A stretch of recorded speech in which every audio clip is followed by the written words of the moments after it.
देखिए अपन त्रुटियों के संयोजन के अंतर्गत योग और घटाने की जो क्रिया थी वो अपन जान चुके थे।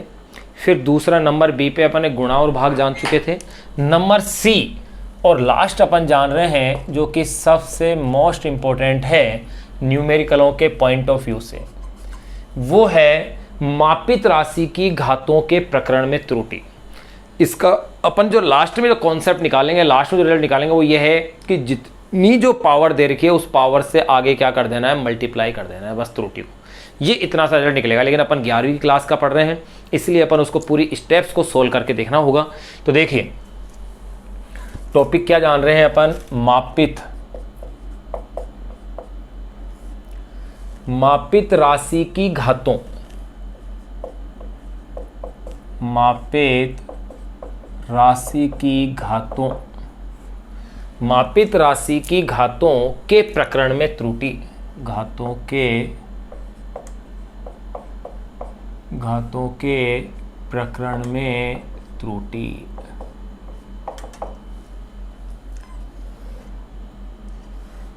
मापित राशि की घातों के प्रकरण में त्रुटि। अब देखो मैं घात के रूप में कोई राशि मान लेता हूं इस तरह से, वही जैसे माना कि z इजिकल टू ए की पावर स्मॉल m है और b की पावर क्या है, स्मॉल n है।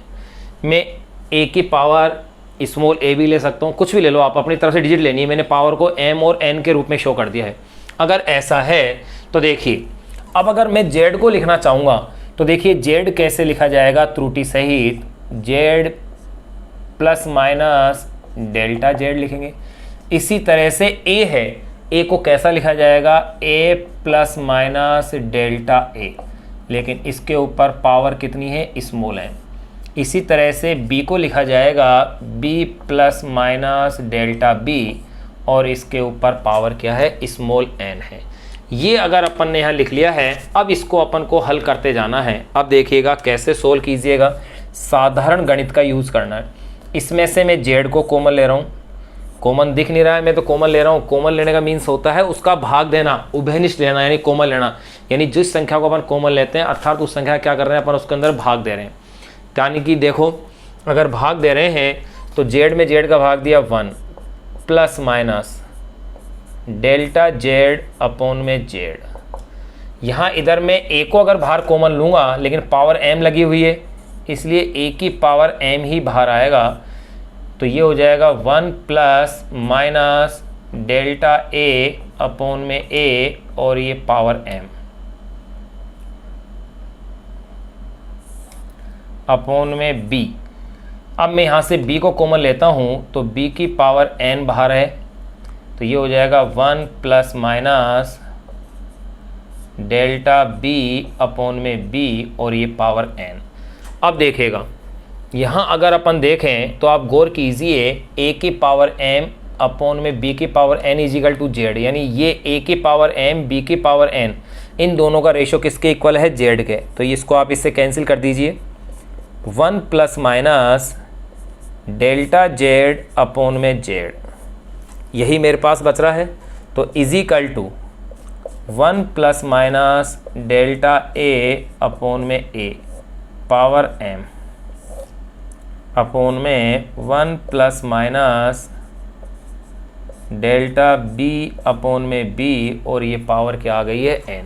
अब इसको आपको आगे सोल्व करना है, मैं इससे आगे इसको यहाँ सोल्व कर रहा हूँ। अब देखिएगा भाई आपको अच्छे से पता है कि डेल्टा a अपॉन में a, इसका जो मान होगा वो 1 से कम होगा, और जब मान 1 से कम होता है तो थोड़ी देर पहले ही मैंने कॉन्सेप्ट बताया था द्विपद प्रमेय, बाइनोमियल थ्योरम, यानी उसके अकॉर्डिंग ये पावर कहाँ होगी, यहाँ मल्टीप्लाई हो जाएगी। यह कह सकते हैं इसके आगे का अगर प्रसार देखें द्विपद प्रमेय के अनुसार तो इसकी उच्च घातें क्या मान ली जाएगी, नगण्य मान ली जाएगी। तो ऐसा अपन लिख सकते हैं। तो इसी को अपन ऐसा भी कह देंगे, देखो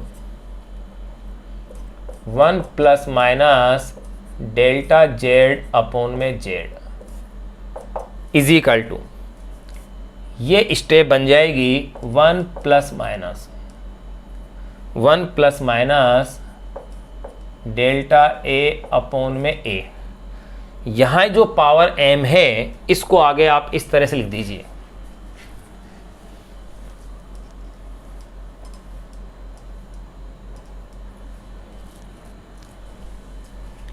1 प्लस माइनस पावर है इसकी m डेल्टा a अपॉन में a।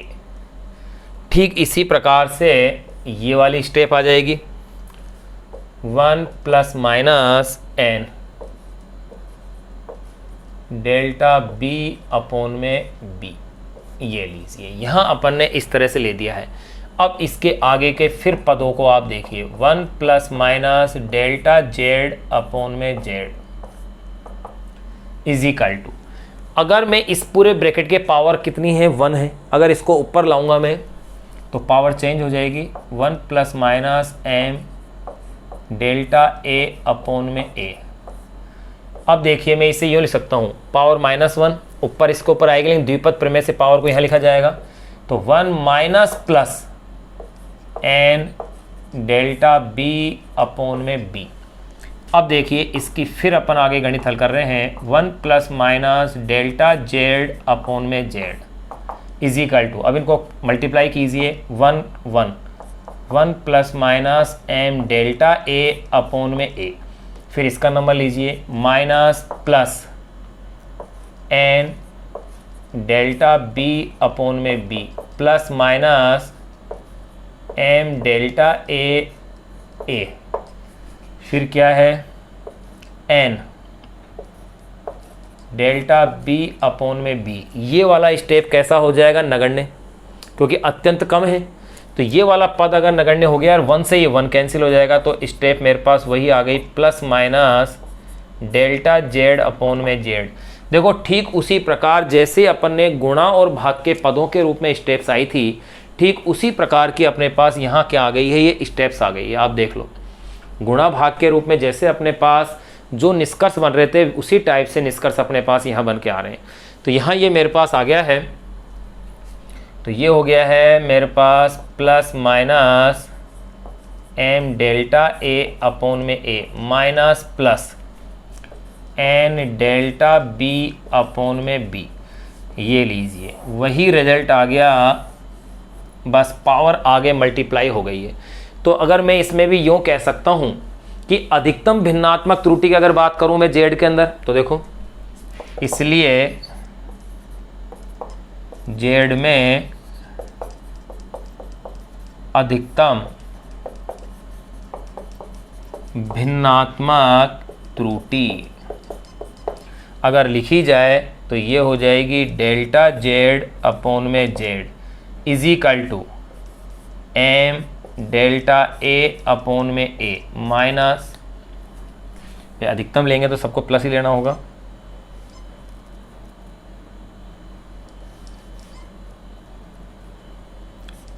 Plus N delta B upon में बी। ये लो, अब इससे क्या नियम बन रहा है या क्या रिजल्ट बन रहा है वो देखिए। देखो भाई अपन ने जो त्रुटि के जो निष्कर्ष निकाले थे गुणा के रूप में, योग के रूप में, भाई गुणा के रूप में निकाल चुके, भाग के रूप में निकाल चुके, योग के रूप में निकाल चुके, व्यवकलन के रूप में अपन निकाल चुके।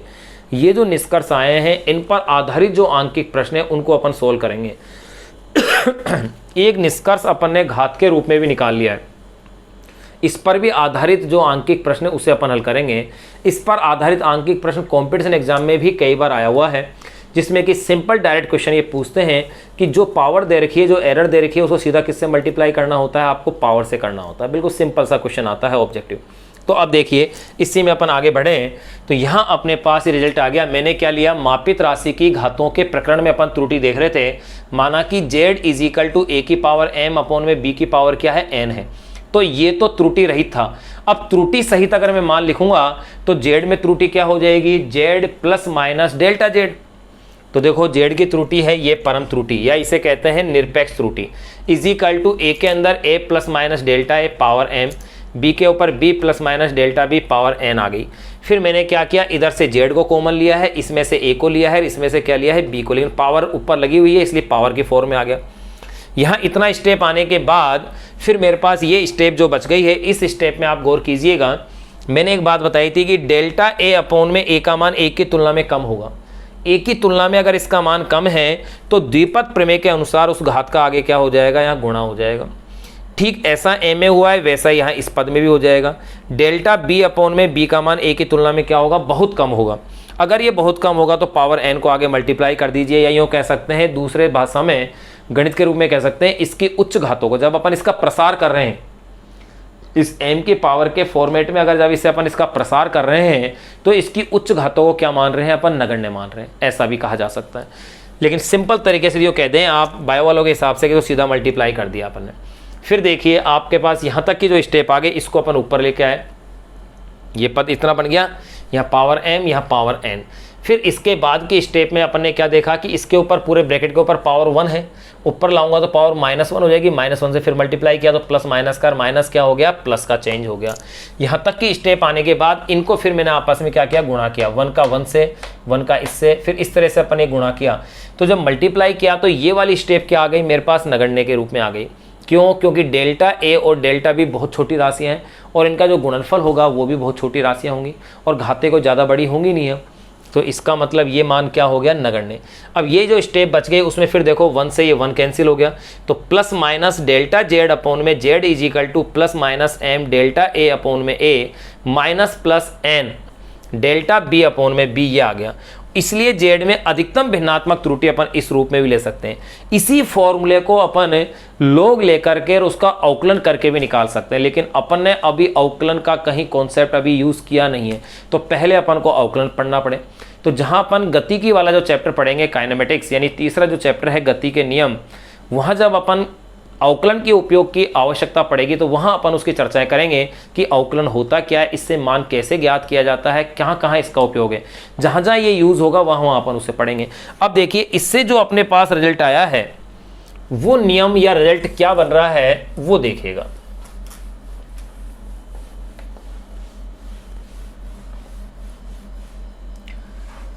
कि वो जो नियम या रिजल्ट जो बन रहा है वो क्या है। भाई दो के तो अपन ने देखो नियम निकाल लिए थे, गुणा और बाकी जो थे उनका नियम लिख लिया था। फिर अपन ने उसके बाद गुणा और जो भाग थे उनके भी अपन ने नियम लिख लिए थे। अब अपन इस घात वाले जो स्टेप है इसका भी क्या लिख रहे हैं अपन, अब नियम लिख रहे हैं।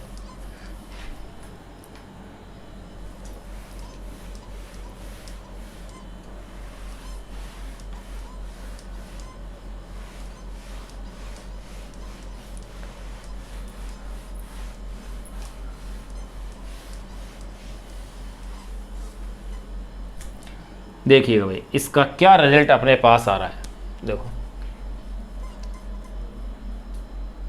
अतः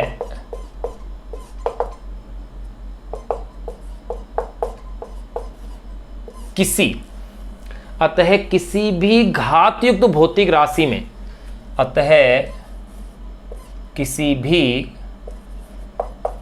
घातयुक्त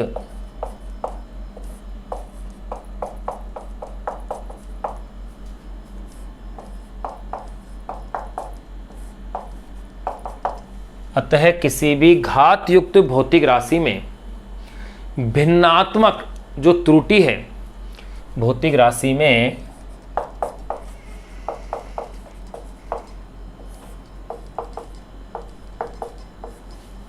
अतः किसी भी घातयुक्त भौतिक राशि में भिन्नात्मक त्रुटि, उस राशि की भिन्नात्मक,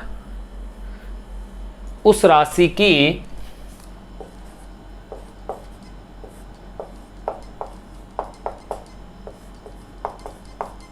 देखिए मैं फिर से बोल दूं, किसी भी घातयुक्त भौतिक राशि में भिन्नात्मक त्रुटि उस राशि की भिन्नात्मक और घात के गुणनफल के तुल्य होती है। उस राशि की भिन्नात्मक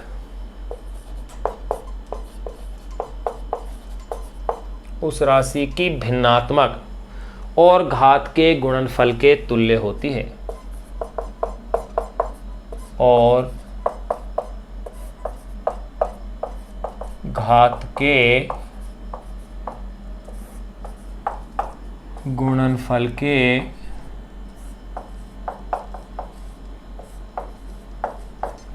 के क्या होती है, तुल्य होती है। किसी भी घातयुक्त भौतिक राशि में भिन्नात्मक त्रुटि उस राशि की भिन्नात्मक और घात के गुणनफल के तुल्य होती है। एक तो रिजल्ट ये आ गया है, और अपन ये कह सकते हैं और इस प्रकार की संयुक्त राशियों में, और इस प्रकार की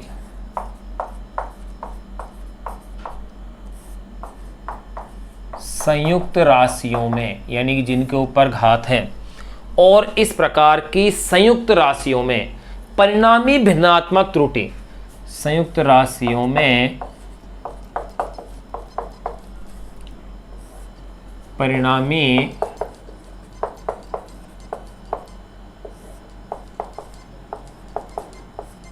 और इस प्रकार की संयुक्त राशियों में परिणामी भिन्नात्मक त्रुटि, ऐसी सब भिन्नात्मक त्रुटियों के,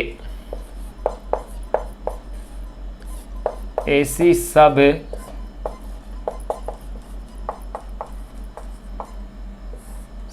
भिन्नात्मक त्रुटियों के, ऐसी सब भिन्नात्मक त्रुटियों के योग के तुल्य होगी, के योग के तुल्य होगी।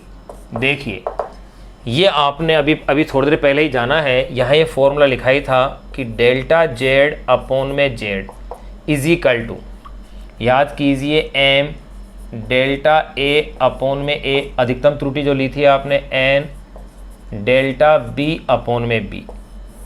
इसी से ये निष्कर्ष अपन ने लिखा है। देखो क्या कहता है, किसी भी घात युक्त भौतिक राशियों में भिन्नात्मक त्रुटि उस राशि की भिन्नात्मक और घात के गुणनफल के तुल्य होती है। घात के ये, यानी कि अपने पास क्या थी राशि, ऐसे थी वो राशि, z इज इक्वल टू ए की पावर m अपॉन में b की पावर n। तो देखो घात का गुणा हो गया इसका, इसी तरह से इसका भी घात का गुणा हो गया। फिर क्या कह रहे हैं, और इस प्रकार की संयुक्त राशियों में परिणामी भिन्नात्मक जो त्रुटि होती है, सब भिन्नात्मक त्रुटियों के क्या होती है, योग के तुल्य। इसका ये क्या आ रही है, योग आ रही है।